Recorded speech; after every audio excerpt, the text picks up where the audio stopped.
Moi, je suis la résurrection et la vie, dit le Seigneur. Celui qui croit en moi, même s'il meurt, vivra.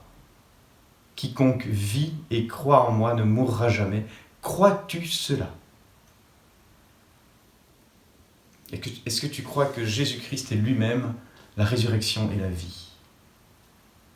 Cette question, elle n'est pas posée que aux futurs baptisés, aux catéchumènes. Je crois qu'elle nous est posée à tous. Elle nous est posée à chacun. Est-ce que nous croyons en Jésus-Christ rédempteur, Jésus-Christ sauveur ? Et du coup, est-ce que nous n'avons pas besoin de nous laisser de nouveau approcher par Jésus, comme si nous étions nous-mêmes catéchumènes ?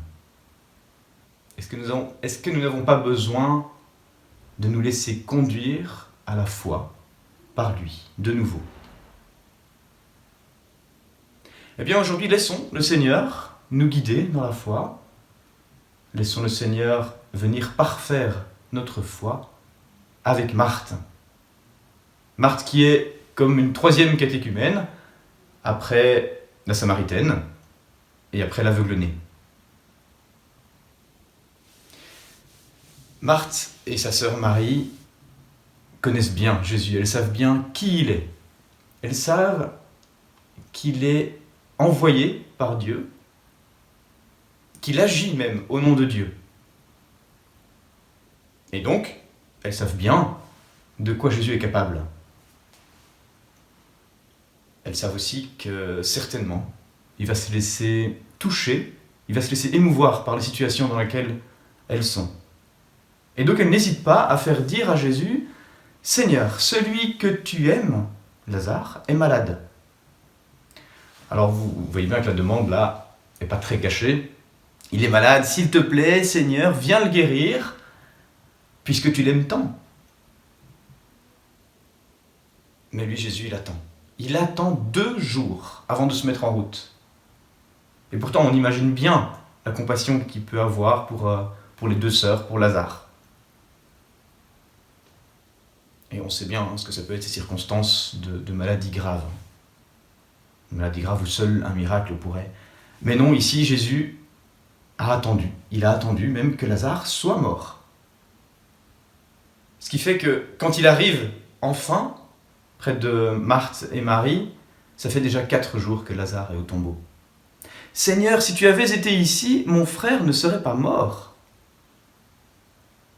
Marthe est convaincue que Jésus aurait pu guérir son frère. Elle sait que Jésus peut demander tous ces miracles au Père. « Maintenant encore, je le sais, tout ce que tu demanderas à Dieu, Dieu te l'accordera. » Et là, elle s'en remet à lui de nouveau. Elle lui fait confiance et elle lui laisse l'initiative. Elle sait bien que Jésus est profondément touché par les détresses, par la souffrance, par la mort, et donc par cette situation-là. Et comme il est touché par tout ça, elle se dit que forcément, s'il est touché et s'il est capable de tout ça, de ces miracles, forcément, il va guérir ceux qui sont malades. Forcément, il va faire ces miracles, par compassion, par amitié. Mais Jésus, il veut faire en sorte que Marthe fasse un pas de plus dans la foi. Il a attendu avant de venir, histoire que Lazare soit bien mort depuis plusieurs jours. Il a poussé Marthe à s'exprimer, à dire ce qu'elle comprend de lui, des miracles. En fait, Jésus a préparé le terrain pour en venir à l'essentiel, témoigner de qui il est. Les miracles qu'il accomplit, c'est pas d'abord par compassion.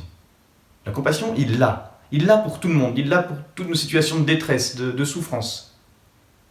Les miracles qu'il accomplit, c'est d'abord pour la gloire de Dieu, pour que le Fils de Dieu soit glorifié, pour qu'il soit manifesté, pour que soit manifesté son amour total, le don total de lui-même qu'il fait pour toute l'humanité.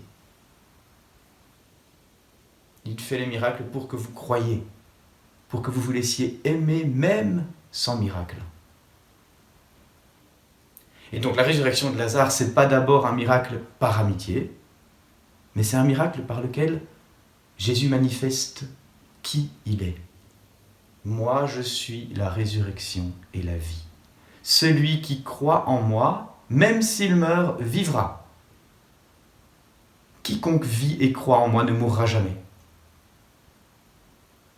Quand il donne à Lazare ce bonus de vie terrestre, il donne en fait un signe de ce qu'il est venu donner à toute l'humanité, la résurrection et la vie lui-même. Celui qui croit en Jésus, même s'il passe par la mort terrestre, il a la vie éternelle, la vie incorruptible. Celui qui croit maintenant en Jésus-Christ, résurrection et vie, c'est déjà maintenant qu'il reçoit et vit de cette vie-là. C'est déjà maintenant qu'il échappe à la mort éternelle. Notre résurrection à la vie éternelle n'est donc pas cantonnée à la fin des temps. Elle est déjà inaugurée aujourd'hui par le Christ. Crois-tu cela ? Réponse de Marthe. Oui Seigneur, je le crois, tu es le Christ, le Fils de Dieu, tu es celui qui vient dans le monde. Marthe a laissé Jésus parfaire sa foi. Sa foi qui l'a fait désormais reconnaître qui est Jésus.